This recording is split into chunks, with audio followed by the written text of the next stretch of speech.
كم سنة بالضبط؟ تقريبا توصل 60 سنة ولا أكثر؟ لا يا شيخ أكثر.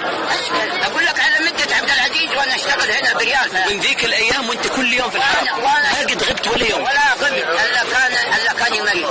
كاني مريض أقعد في البيت ما أروح مستشفى. الله يعطيك الصحة. ما أروح مستشفى أبدا، أقعد في البيت لين الله يشفيني. الزمان القصة اللي جاتني قصة عجيبة. أعطينا قصة عجيبة حصلت لك في الحرم. أنا هذا السنة لقاني واحد عند باب الكعبة. نعم. وأنا حالتي تعبانة يعني ما كنت مريض؟ ما تشوف. لقاني وقعت على جنب هذا وانشقت الورد. لا إله إلا الله. انشقت الورد فقديت ما كان في يدي ولا أنا قطع خلاص غير شال وطرح. شالوني للجيل وما قصروا العسكر جزاهم الله خير.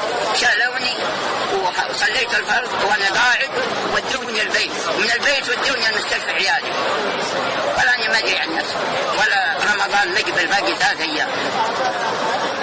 قلت يا عيالي نقبل رمضان والمستشفى يرمون هذه المخدرات ديك وش اسمها مغذيات ولا.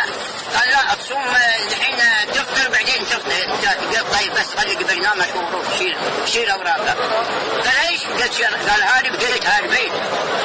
يوم رجعني البيت وانا اخذ امان الله بعباد. تمنيت اني بس اقعد 13 سنة ما أقدر. بعدين الحمد لله صبرت ليوم 21 في رمضان يوم صلي الفرض الجمعة وقاعد سبحت وجاتني نعسة كذا أنا متكي كذا نعسة. وجاني واحد قلت حياك الله يا أبو فلان. قال أنا ماني أبو فلان. عليه ثوب عمار ما شفت ملحوم شيء. وجاء ولصق على جنبي هنا على يسار يشهد الله.